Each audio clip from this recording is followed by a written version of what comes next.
Okay.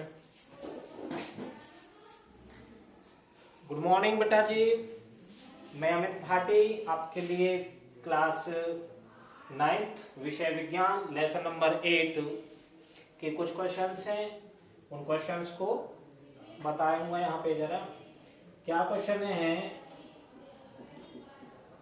कि गति का प्रथम समीकरण, गति का प्रथम समीकरण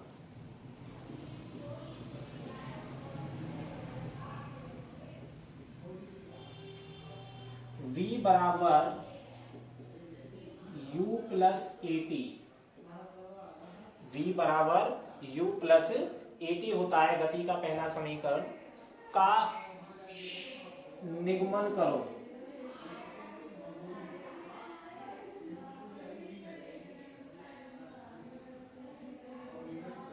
ठीक है, यानी कि गति का प्रथम समीकरण v बराबर u प्लस एटी की उत्पत्ति करो, निगमन करो या स्थापित करो। ठीक है, अब किस तरीके से करेंगे आपको मालूम है। हमने कहा माना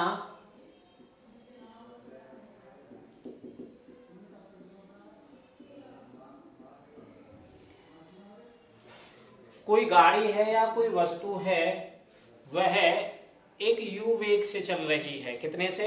u वेग से। u वेग का मतलब है यानी कि 10 मीटर प्रति सेकंड से 5 मीटर प्रति सेकंड से, यानी इस स्पीड से चल रही है। तो u जो होता है वह पहला वेग होता है।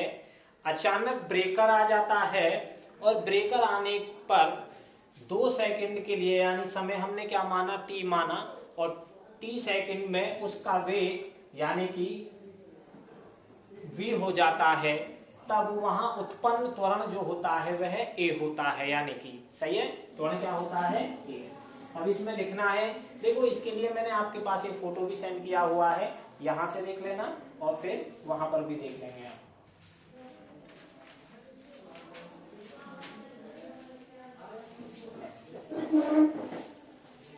माना कोई वस्तु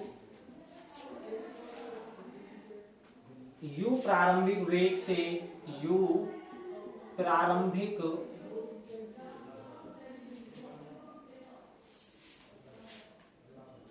वेग से गतिमान है, यानी कि u वेग से वस्तु कोई चल रही है।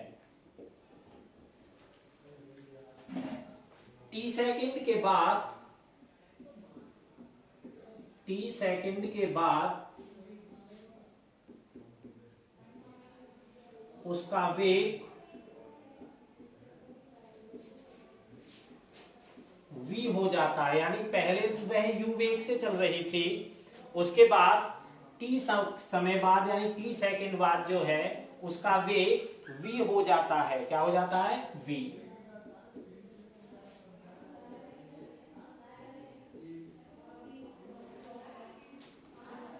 जिससे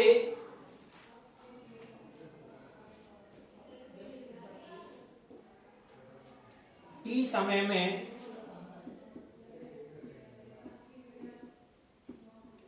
वस्तु पर a त्वरण लग जाता है या उत्पन्न हो जाता है।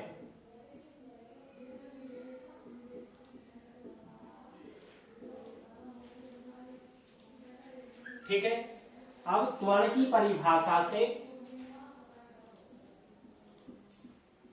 त्वरण की परिभाषा से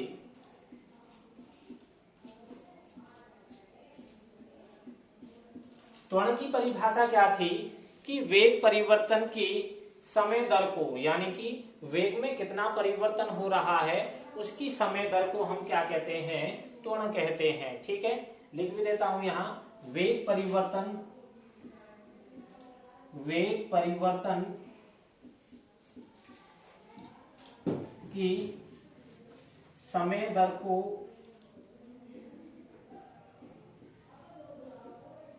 त्वरण कहते हैं।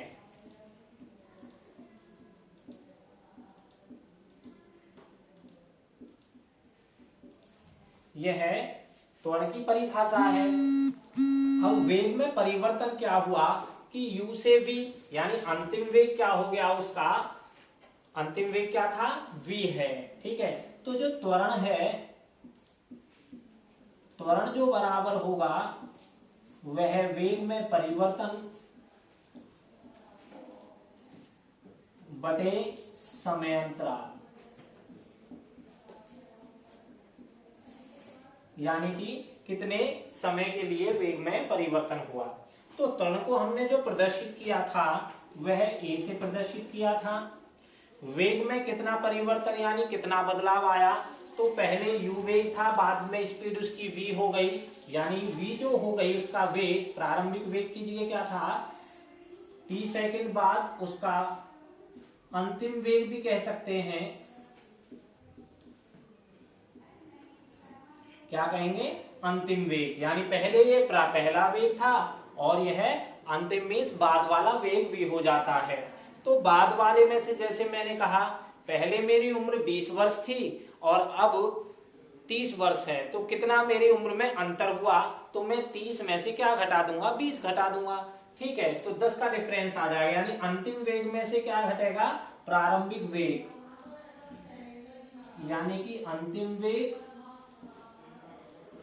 माइनस प्रारंभिक वेग बटे समय अंतराल क्या था, t था, यानी समय जो था वो t सेकंड के लिए था। ठीक है, अब a का a अंतिम वेग यानी लास्ट वेग क्या था हमारे पास v, प्रारंभिक वेग क्या था हमारे पास u था, अपॉन कितना t, t की मल्टीप्लाई क्योंकि बराबर का चिन्ह है तो किस में हो जाएगी, a में हो जाएगी, इस में हो जाएगी। तो a की गुणा t में करेंगे तो at, और 1 की गुणा b माइनस u में करेंगे तो b माइनस u। समझ में आ गया। अब इसके बाद तो u को इधर उठा के ले आइए, यानी हम इसे कह सकते हैं v माइनस के u, ये इधर आ जाएगा, ये इधर चला जाएगा पक्षांतर में, और at। इसके बाद u को माइनस का है तो इधर जाके किसका हो जाएगा, प्लस का, तो v बराबर हो जाएगा u प्लस at। यही हमको सिद्ध करना था, यानी v बराबर u प्लस at का निगमन करना था। समझ में आ गया होगा। ध्यान रख लेना कि कोई वस्तु u वेग से चल रही है, जब u वेग से चल रही है t सेकंड बाद हम इसकी स्पीड बढ़ा देते हैं, तो t सेकंड बाद उसका वेग v हो जाता है। अब जिससे t समय में वस्तु पर जो त्वरण है वह a उत्पन्न हो जाता है। त्वरण का मतलब होता है कि कितने समय में उसकी स्पीड में परिवर्तन हुआ है। ठीक है, तो त्वरण जो है वेग परिवर्तन की समय दर को त्वरण कहते हैं। तो त्वरण बराबर आ गया वेग परिवर्तन बटे समय। तो वेग परिवर्तन क्या है, अंतिम वेग माइनस प्रारंभिक वेग, अंतर जब हम निकालते हैं तो a बराबर अंतिम वेग v माइनस यू बटे t। अब v माइनस यू, t इधर मल्टीप्लाई हो जाएगा, v माइनस यू को इधर ले आएंगे, at इधर चला जाएगा, माइनस का u प्लस हो जाएगा। नेक्स्ट, गति का द्वितीय समीकरण करेंगे।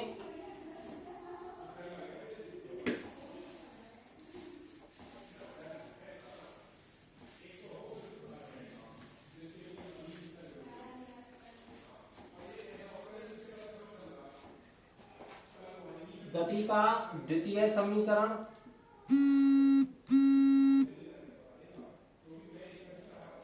s बराबर ut प्लस 1/2 at स्क्वायर का हमें निगमन करना है। इसका यानी गति का जो दूसरा समीकरण है, देखो ध्यान दे देना, आपसे पूछा जाएगा गति का प्रथम समीकरण क्या है। तो गति का प्रथम समीकरण v बराबर u प्लस at। गति का दूसरा समीकरण क्या है, तो गति का दूसरा समीकरण है s बराबर ut प्लस 1/2 at स्क्वायर। ठीक है, इसका निगमन हमको करना है। ठीक, अब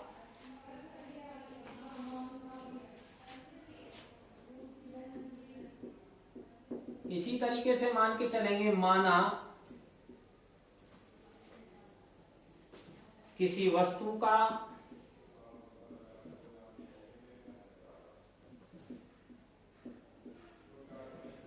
प्रारंभिक वेग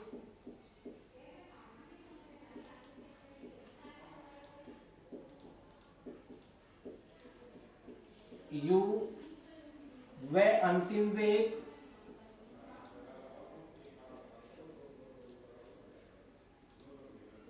v है। ठीक है, पहला वेग हमने u माना और अंतिम वेग v है। तब वस्तु का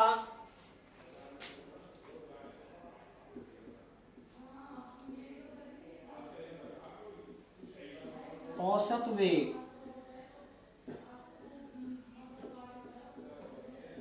औसत क्या होता है कि जितने भी वेग हमें दिए गए हों उनका क्या है ऐड करके, यानी कि पदों का योग बटे पदों की संख्या, यानी कुल वेग बटे संख्या। ठीक है, तो कितना वेग था? 2 था। औसत वेग में एक प्रारंभिक वेग है और एक अंतिम वेग है, तो लिखेंगे प्रारंभिक वेग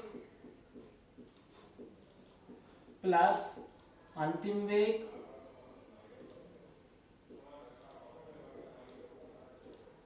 बटे कितना? 2। देखो औसत जो निकाला जाता है, मैंने पहले भी बताया था कि औसत चाल जो है, मानो कि किसी घर में 3 व्यक्ति हैं। क्या है? 3 व्यक्ति हैं।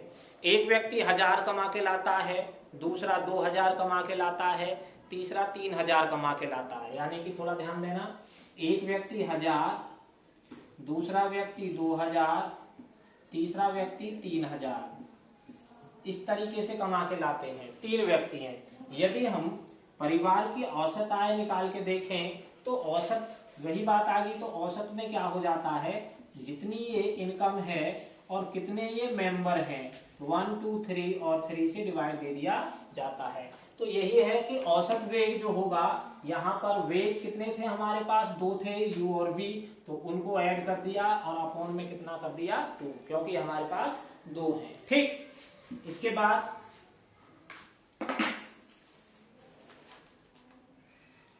तो प्रारंभिक वेग हमारे पास u और अंतिम वेग v अपॉन कितना?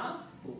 इसे हमने कह दिया इक्वेशन नंबर 1 बना दिया। ठीक, माना वस्तु t सेकंड में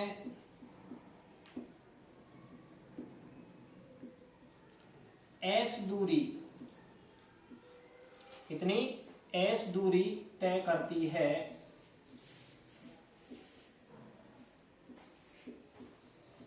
यानी कि जब वस्तु t सेकंड तक चलती है तो वह कितनी दूरी चल जाती है? वह s दूरी चल जाती है। अब वस्तु द्वारा तय कुल दूरी या औसत दूरी भी हम कह सकते हैं।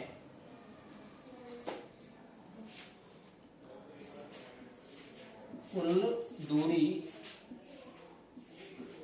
तो जो दूरी बराबर आपको एक फॉर्मूला है कि चाल बराबर जो होता है, चाल बराबर होता है दूरी बटे समय। जब आप लोग दूरी निकालेंगे तो दूरी बराबर हो जाएगा चाल गुणा समय। ठीक है, या वेग निकालेंगे तो वेग गुणा समय। ठीक है, तो जब दूरी निकालेंगे तो क्या हो जाएगा? औसत वेग, यानी कि कुल हो रहा है तो औसत वेग बटे कितना?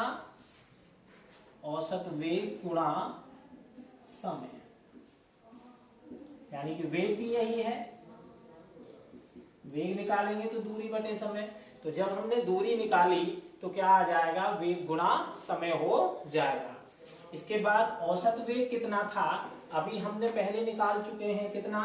u प्लस v बटे कितना था? 2 था। क्या? औसत वेग। और समय कितना था हमारे पास? t। ओके, अब इसके बाद u का u रहने दिया, प्लस जो v है, v हमने पहली इक्वेशन में, यानी कि गति के पहले समीकरण में निकाला था। v बराबर क्या होता है? तो v बराबर जो था वह था u प्लस ad, यही तो था। यानी कि v जो है, v का वैल्यू गति का पहला जब हमने समीकरण किया था तो उससे जो निकाला था v बराबर u प्लस ad। अपॉन कितना 2 और आगे मल्टीप्लाई टी। यहां थोड़ा लिख देंगे अलग, क्योंकि गति का प्रथम समीकरण, गति के प्रथम समीकरण से v का जो मान रखा है वह u प्लस एटी रखा है, ठीक है। क्योंकि यहां जब हम v की वैल्यू रख रहे हैं तो वह u प्लस एटी है। इसके बाद एक u और एक u, अब ये जोड़े जाएंगे तो एक u और एक u कितना हो जाएगा 2u प्लस कितना आ जाएगा 80 गुणा कितना t बटे कितना 2। समझ में आ गया। अब मल्टीप्लाई कीजिए, यानी क्या चल रहा है यह s बराबर t की गुणा 2u में होगा तो क्या हो जाएगा 2ut प्लस t की गुणा इधर होगी 80 में तो t की t में गुणा करेंगे तो t स्क्वायर बटे कितना 2, यानी s बराबर। यहां इधर कर लेते हैं, थोड़ा ध्यान देना। अब 2 से यहां पर इसमें भी भाग जा रहा है और 80 स्क्वायर में भी भाग जा रहा है, तो उससे नीचे नहीं जाएगा, उससे नीचे यहीं तक तो है।